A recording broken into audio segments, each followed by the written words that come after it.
the Fallout 4 Nuka World DLC, we are introduced to the three raider gangs inhabiting Nuka World: the Pack, the Operators, and the Disciples. These three gangs have overtaken central Nuka World and enslaved the traders within.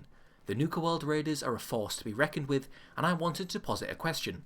Could the Nuka World Raiders actually take over the Commonwealth? If we, the sole survivor, choose to join the Nuka Raiders and partake in clearing each of the infested parks in the rest of Nuka World, we can lead the Nuka Raiders into overtaking and dominating the Commonwealth through the character Shank, who sets up jobs for us. Shank permits us to overtake settlements either by forcing the settlers residing there to leave, or by slaughtering everyone within.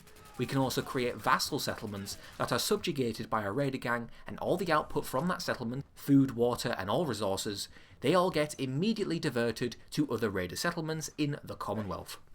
Now this is an interesting system, very similar to the establishment of feudalism within medieval Europe. The raider clan become the lords of the land, and the slaves or peasants residing within are at the behest of their landlords, working on this land to produce for the benefit of their masters, with them only permitted to take a scrap of the resources they contribute to the creation of.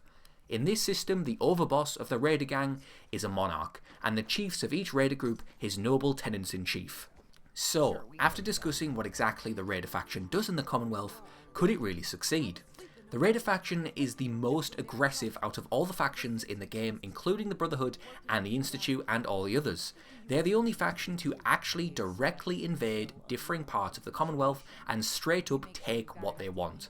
They don't come threatening settlers and rattling their fists for a handful of caps and food like the Brotherhood do in Proctor Tegan's missions. They literally overtake entire swaths of land with a small detachment of soldiers and subjugate those residing there under their thumb. The Brotherhood and the Institute are two other very aggressive factions, but their actions pale in comparison to the Nuka Raiders. They do a lot of talk and they do a lot of fighting, but they don't go out and specifically overtake land. Now the main four factions in the base game, the Brotherhood, the Institute, the Railroad and the Minutemen, would all stand in opposition, perhaps the Institute a little less, to the actions of the Raiders.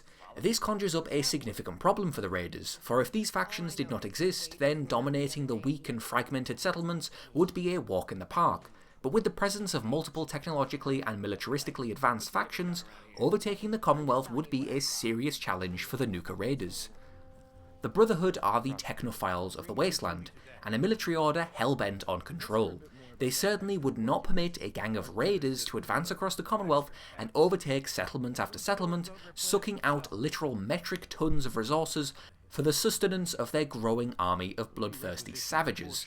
The Brotherhood have a mountain of power armor, advanced laser weaponry, technological documents, vertibirds, and even Liberty Prime, a nigh invincible towering robot of megalithic proportions of power, assuming they were able to complete the repairment of the robot without the assistance of the sole survivor.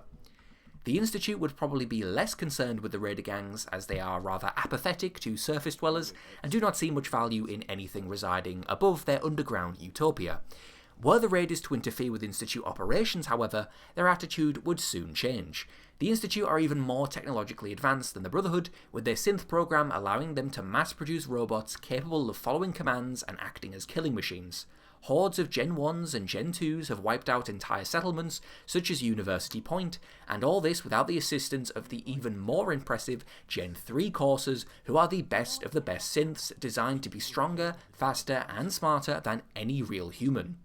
The Minutemen are completely opposed to the ideals of the Raiders, and whilst they are far less technologically capable than the Brotherhood and the Institute, they possess large numbers of volunteers, strong laser weaponry, mostly in the form of laser muskets, and incredibly strong artillery pieces, if we are assuming they were able to overtake the castle without the assistance of the player character.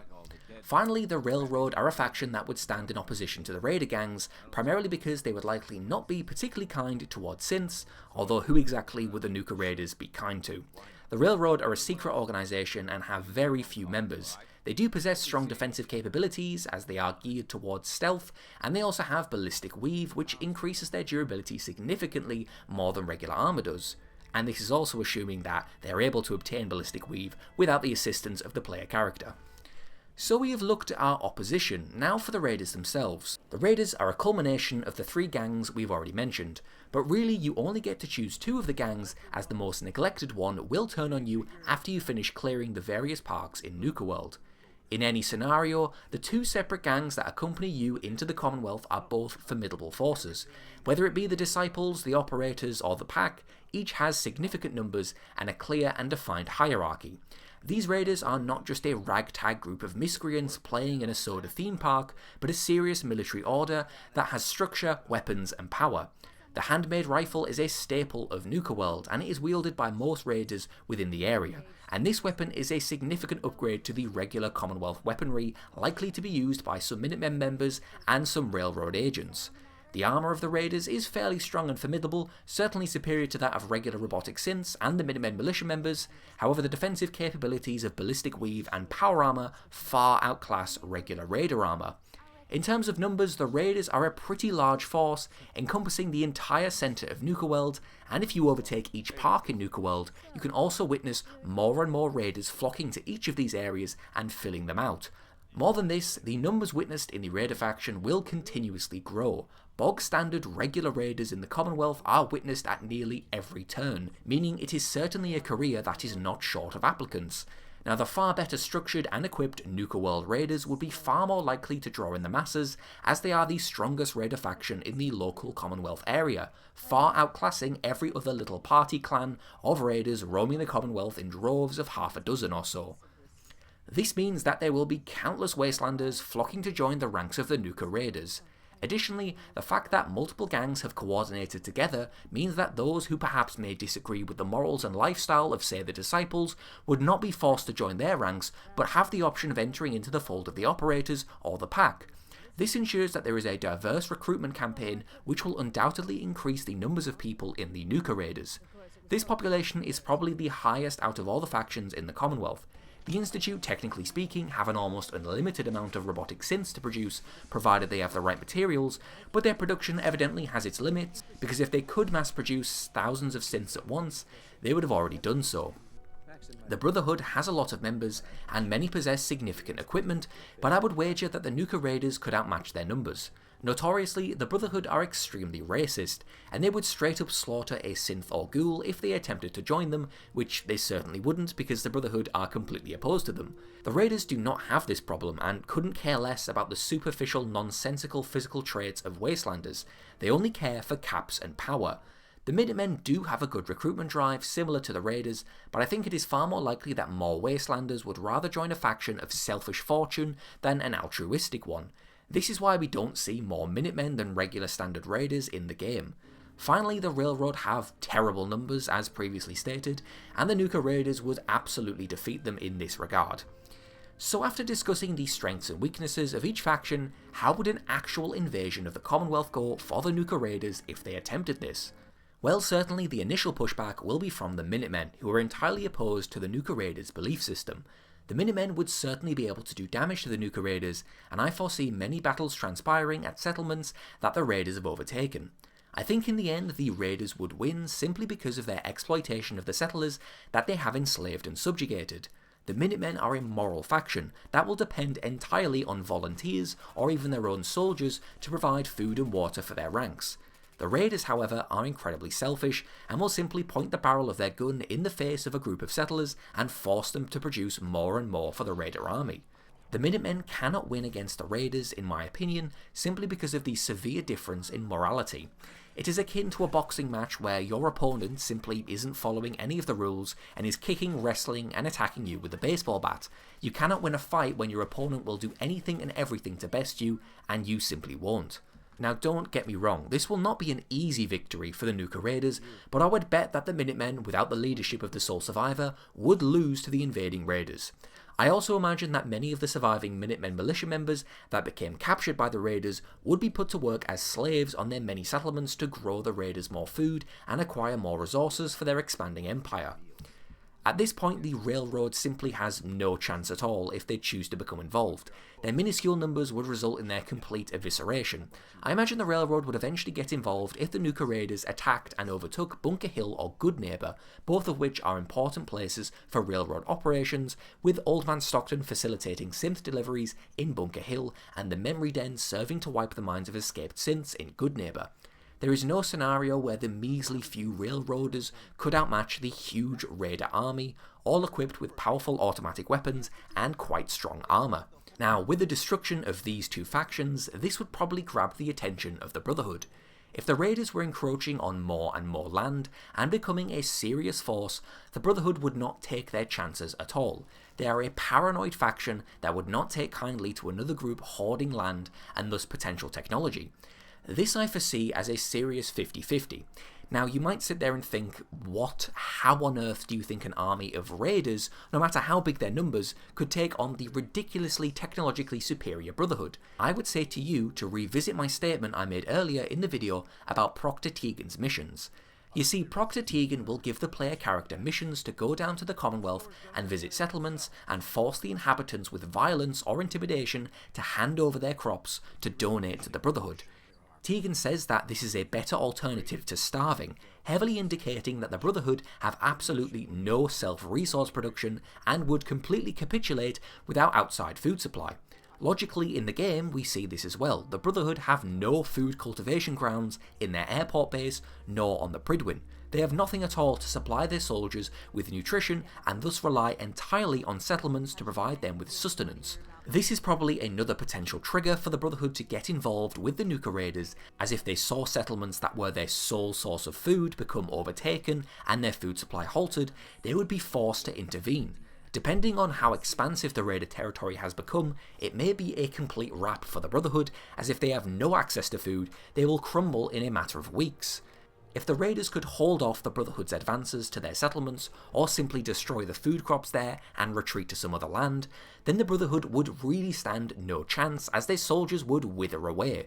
This is a huge factor in the success of the Nuka Raiders. Of course, the Nuka Raiders may get absolutely demolished. The Brotherhood could simply swoop down in an army of vertibirds and either drop in power armor soldiers to eviscerate the Raiders or minigun them from the skies.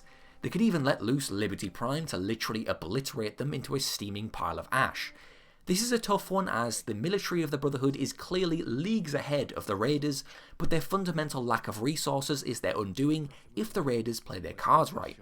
Now, supposing in this scenario that the Raiders do manage to defeat the Brotherhood by holding their food hostage or destroying it, this would create an enormous power vacuum on the surface, and the Raiders would soon rise to become the complete and total dominators of the surface. Nothing could stand in their way at this point, and they could easily claim any and all settlements for themselves. This, of course, would probably be what would nudge the Institute to actually do something about the Nuka Raiders. The Institute would likely not give a toss about the minor skirmishes between raiders and settlers. They never intervene in the game when regular raiders commit heinous acts. The Institute themselves commit vile acts against humanity, so would not interject on morals. But if the raiders had become so dominant that their land holdings were absolute and there was no one left to challenge them, this would mean that the Institute's synth plans would become under threat, and experiments conducted by the Institute may get destroyed. Think of the synth sent to replace Roger Warwick at the Warwick homestead. If the raiders came in and absolutely gunned the Warwick family down and took it over, the pumpkin seed experiment would be completely destroyed. Diamond City would soon land in the hands of the raiders, and the synth spy that replaced Mayor McDonough would probably become a quick casualty, as the raiders would elect their own new leaders and enslave the populace. This would result in one of two things. Either A, the Institute would not really care too much about the social upheaval, but they certainly would care about their lost assets, and thus they would send out more synths to replace key raider figures in the hierarchy, and perhaps control the raiders as they control Diamond City and so many other areas of the Commonwealth. Option B, however, may be that the Institute recognises the threat of the raiders and the damage they have done to Institute operations, and thus declare war on them. Now, this would be very, very bad. The Institute is completely immune to raider attacks. The raiders don't stand a chance in finding the Institute or getting in at all. Even if they inherited all the tech from the Brotherhood, they would have absolutely no clue how to use it, unless perhaps they forced enslaved scientists to work for them, which is a possibility, but less likely in my opinion, as the raiders show absolutely no aptitude for caring about intelligence or knowledge, and kill and enslave everyone equally. The constant attacks from Coursers and Gen 1s and Gen 2s would be very difficult for the Nuka Raiders to face, as their technological capabilities are severely limited. Teleporting attack after attack would leave no time for the Raiders to prepare, and probably result in the elimination of huge chunks of the Raider faction.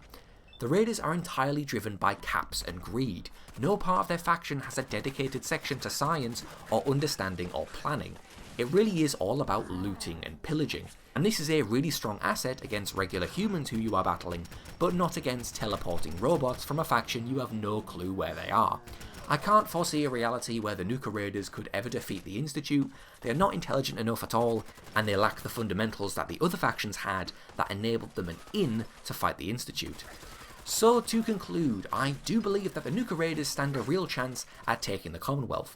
The Minutemen and the Railroad would get wiped off the map, but not without some heavy Raider casualties.